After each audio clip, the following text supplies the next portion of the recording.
नमस्कार, दिन भर की बड़ी खबरों में आपका स्वागत है। मैं हूं आपके साथ आंचल। आज इस बुलेटिन में बात होगी किसानों को लेकर राहुल गांधी के बड़े प्लान की, हरियाणा सरकार को सुप्रीम कोर्ट की फटकार की, देखेंगे कैसे इंडिया गठबंधन ने बढ़ाई मोदी सरकार की चिंता, केजरीवाल को सुप्रीम कोर्ट से मिली राहत को, जानेंगे मनुस्मृति के मुद्दे पर बैकफुट पर आई सरकार को, और बुलेटिन के आखिर में देखेंगे कैसे बाइडेन की फिसलती जुबान ने बढ़ाई उनकी मुश्किलें।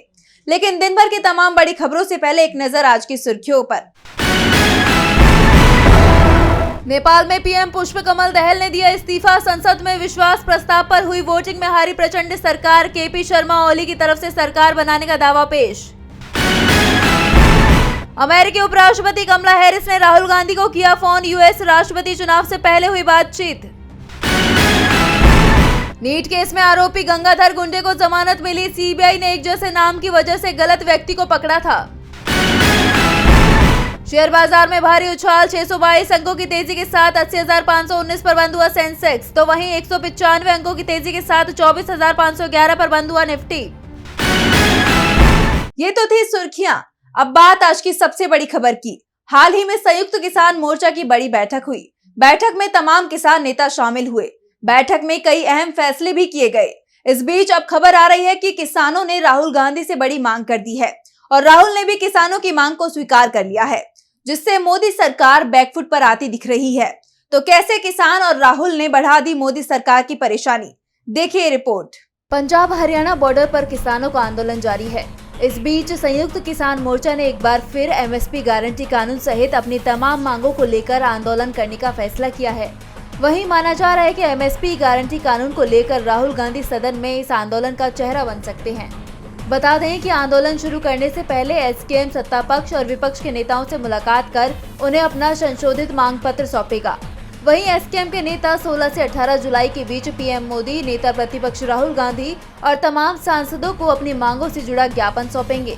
किसान नेताओं का कहना है कि अपने प्राइवेट बिल को नेता प्रतिपक्ष राहुल गांधी से सदन में पेश करने की मांग करेंगे। किसानों ने कहा कि आने वाले दिनों में विधानसभा चुनाव को देखते हुए जम्मू कश्मीर, झारखंड, हरियाणा और महाराष्ट्र में बीजेपी को बेनकाब करो नाम का आंदोलन भी करेगी। इससे साफ है कि जनता में राहुल गांधी की स्वीकार्यता बढ़ी है और इसलिए अब संयुक्त किसान मोर्चा ने सदन में अपनी आवाज उठाने के लिए राहुल गांधी को चुना है। एक तरफ जहां संसद में किसानों की आवाज राहुल गांधी बनने जा रही है, जिसे लेकर बीजेपी घबराई हुई नजर आ रही है, तो वहीं किसानों के मुद्दे पर सुप्रीम कोर्ट ने भी बीजेपी सरकार को फटकार लगाई है। इसके साथ ही सुप्रीम कोर्ट ने शंभू बॉर्डर पर लगाए गए बैरिगेटिंग हटाने का निर्देश दिया है। तो क्यों सुप्रीम कोर्ट ने हरियाणा सरकार को लगाई फटकार, देखिए ये रिपोर्ट। किसान लंबे वक्त से एमएसपी और कर्ज माफी की अपनी मांगों को लेकर आंदोलन कर रहे हैं। पंजाब के किसानों ने इस साल की शुरुआत में दिल्ली कूच का ऐलान किया था, लेकिन उन्हें पंजाब हरियाणा की शंभू बॉर्डर पर बैरिगेटिंग लगाकर रोक दिया गया। किसान अपनी मांगों को लेकर बॉर्डर पर ही डटे रहे। तो वहीं अब इसे लेकर सुप्रीम कोर्ट ने हरियाणा सरकार को जोरदार फटकार लगाई है। दरअसल हाल ही में हाई कोर्ट ने हरियाणा सरकार को शंभू बॉर्डर खोलने के आदेश दिए थे और साथ ही प्रदर्शनकारी किसान शुभकरण की जान जाने के मामले में न्यायिक जांच का आदेश दिया था। हाई कोर्ट के फैसले के खिलाफ राज्य सरकार ने सुप्रीम कोर्ट का रुख किया था और अब सुप्रीम कोर्ट से भी सैनी सरकार को निराशा हाथ लगी है। कोर्ट ने सरकार से पूछा कि राज्य सरकार हाईवे की यातायात को कैसे रोक सकती है। राज्य सरकार का काम है कि वो यातायात को नियंत्रित करे। हम कह रहे हैं कि बॉर्डर को खुला रखें, लेकिन उसको नियंत्रित भी करें। आखिर राज्य सरकार बॉर्डर को खोलने के लिए हाईकोर्ट के आदेश को चुनौती क्यों देना चाहती है? अदालत ने हरियाणा सरकार से हलफनामा दायर करने को कहा है। सुप्रीम कोर्ट ने कहा कि किसान भी देश के नागरिक हैं, उन्हें भी सुविधाएं चाहिए, उन्हें भी भोजन और बेहतर चिकित्सा सुविधाएं दी जानी चाहिए। वो आएंगे, नारे लगाएंगे और वापस चले जाएंगे। मामले में अगली सुनवाई शुक्रवार को होगी। कोर्ट के फैसले ने जहां किसानों के हौसलों को बुलंद कर दिया है, तो वहीं सरकार शंभू बॉर्डर खोलने के लिए बाधित हो गई है, जिसके बाद किसानों को अपना आंदोलन तेज करने का रास्ता साफ हो जाएगा। इसके साथ ही अब किसानों ने दिल्ली कूच की तैयारी भी शुरू कर दी है। सुप्रीम कोर्ट ने हरियाणा सरकार को फटकारते हुए शंभू बॉर्डर खोलने के लिए कहा है, जिससे बीजेपी चिंता में है। तो वहीं इंडिया गठबंधन ने भी बीजेपी की चिंता को बढ़ा दिया है। मुंबई में इंडिया गठबंधन की बड़ी बैठक हुई है। तो क्या फैसला हुआ इस बैठक में, देखिए रिपोर्ट। मुंबई में इंडिया गठबंधन के नेता जुटे। मौका अंबानी परिवार में शादी का था, जिसमें शामिल होने के लिए तमाम हस्तियां पहुंची थी। इसमें शामिल होने पहुंचे इंडिया गठबंधन के नेताओं के बीच बड़ी बैठक की खबर सामने आ रही है। बैठक से पहले पश्चिम बंगाल की सीएम ममता बनर्जी ने ऐलान करते हुए कहा कि मोदी सरकार ज्यादा दिन नहीं चलने वाली, कभी भी गिर जाएगी। उन्होंने सरकार पर तानाशाह की तरह बर्ताव करने के आरोप लगाए। इसके बाद देर शाम को ममता बनर्जी की NCP chief Lalu Yadav, Shiv Sena UBT प्रमुख Uddhav Thackeray, NCP SC chief Sharad Pawar के साथ ही सपा चीफ अखिलेश यादव के साथ बैठक हुई। गांधी परिवार से कोई भी मुंबई नहीं पहुंचा है। दरअसल बीजेपी को इस बार सबसे ज्यादा नुकसान भी महाराष्ट्र, बिहार, पश्चिम बंगाल और उत्तर प्रदेश में हुआ है और यहाँ के नेताओं के बीच मुंबई में बैठक हुई। बैठक में एकजुट होकर मोदी सरकार के खिलाफ आवाज उठाने पर सहमति बनी है। संसद का बजट सत्र 22 जुलाई से शुरू हो रहा है। इसे लेकर बड़ी रणनीति तैयार की गई है। इस बात पर भी सहमति बनी है कि संसद सत्र शुरू होने से पहले इंडिया गठबंधन की एक बैठक दिल्ली में भी होगी। साफ है, इंडिया की तरफ से मोदी सरकार के खिलाफ बड़ी रणनीति तैयार कर ली गई है। एक तरफ जहां इंडिया गठबंधन की बैठक ने बीजेपी की मुश्किलों को बढ़ा दिया है, तो वहीं दिल्ली के सीएम अरविंद केजरीवाल को राहत मिलती नजर आ रही है। केजरीवाल को सुप्रीम कोर्ट से बड़ी जीत मिली है। केजरीवाल ने शराब नीति घोटाले मामले में ईडी की गिरफ्तारी को चुनौती देते हुए सुप्रीम कोर्ट का रुख किया था और अब सुप्रीम कोर्ट ने मामले में बड़ा फैसला सुनाया है।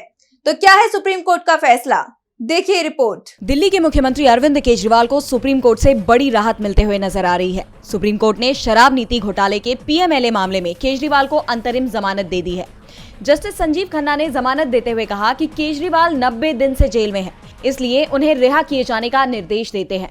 हम जानते हैं कि वो चुने हुए नेता हैं और ये उन्हें तय करना है कि वे मुख्यमंत्री बने रहना चाहते हैं या नहीं।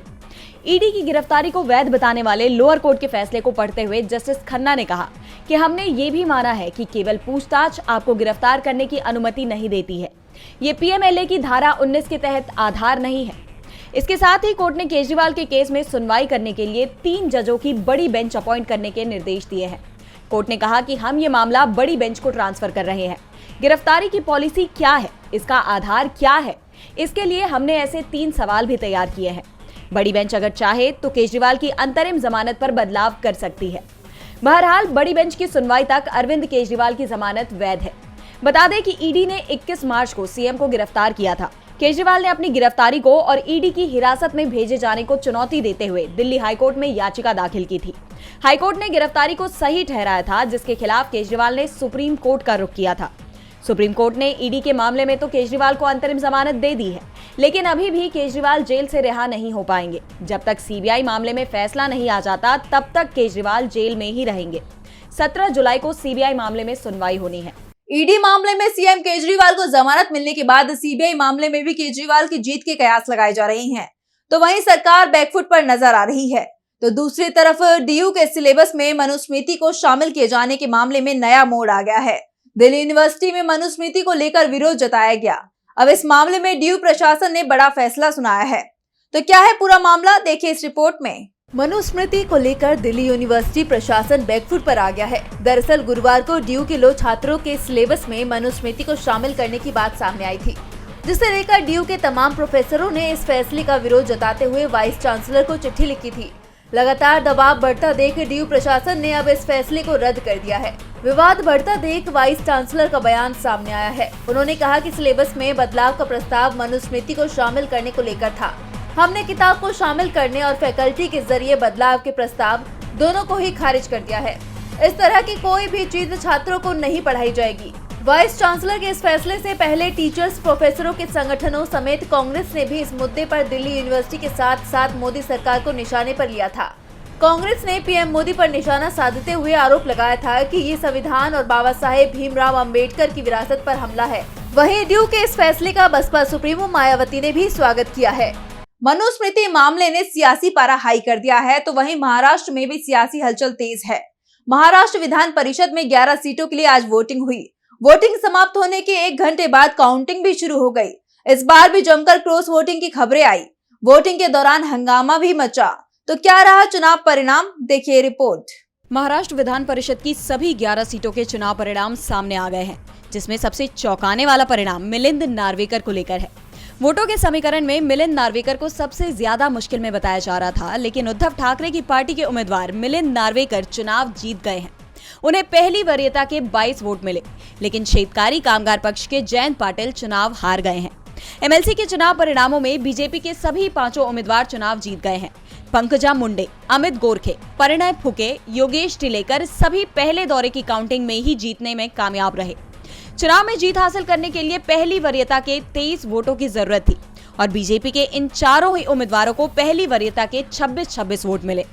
पहली वरीयता में बीजेपी के 5वें उम्मीदवार सदाभाऊ खोते को 14 वोट मिले थे, लेकिन उन्हें दूसरी वरीयता के 12 वोट और मिल गए, जिस कारण से वो भी चुनाव जीतने में कामयाब रहे।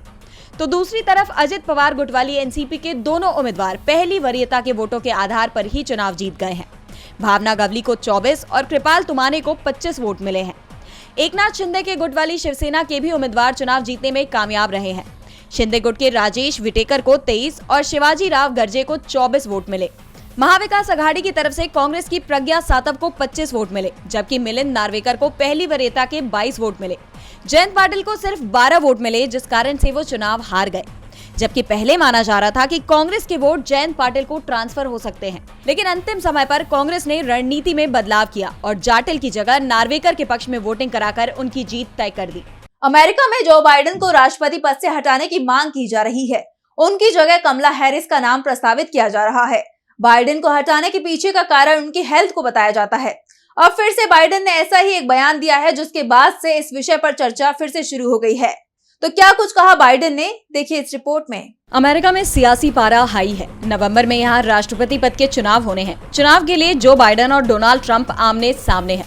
एक तरफ पहले ही जो बाइडेन ट्रंप से प्रेसिडेंशियल डिबेट में हार चुके हैं, तो वहीं उनकी उम्मीदवारी भी अब सवालों से घिर गई है। जो बाइडेन के स्वास्थ्य को लेकर चिंता जताई जा रही है और अब जो बाइडेन ने खुद ही ऐसा बयान दे दिया है, जिससे उनकी मुश्किलें बढ़ती हुई नजर आ रही हैं। बाइडेन ने कहा कि देखिए, मैं उपराष्ट्रपति के रूप में ट्रंप को नहीं चुनता अगर वो राष्ट्रपति बनने के योग्य नहीं है। उनके इस बयान ने अमेरिका की राजनीति में हंगामा मचा दिया है। पूछा जा रहा है कि क्या बाइडेन का मानसिक स्वास्थ्य सही है। उन्हें ये पता होना चाहिए कि अमेरिका के उपराष्ट्रपति डोनाल्ड ट्रंप नहीं, वो राष्ट्रपति पद के लिए रिपब्लिकन पार्टी के उम्मीदवार हैं। बाइडेन की ये पहली गलती नहीं है, बल्कि वो लगातार ऐसे संकेत दे रहे हैं जो बता रहे हैं कि वो थके हुए हैं। वो बात अलग है कि वो इसे स्वीकार करने को तैयार नहीं है और दावा कर रहे हैं कि वो ही ट्रंप को चुनाव में हराएंगे। अमेरिका में नाटो की मीटिंग चल रही है। इसमें बाइडेन ने यूक्रेनी राष्ट्रपति वोलोदिमिर ज़ेलेंस्की को राष्ट्रपति पुतिन बता दिया।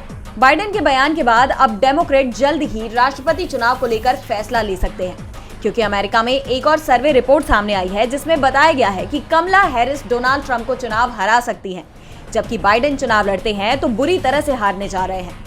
अब अमेरिका की डेमोक्रेटिक पार्टी जल्दी ही इस पर फैसला कर सकती है। देर से बदलाव किया गया तो कमला हैरिस भी ट्रंप के सामने कमजोर पड़ सकती हैं। तो आज इस बुलेटिन में इतना ही। आप देखते रहिए डीबी लाइव। नमस्कार।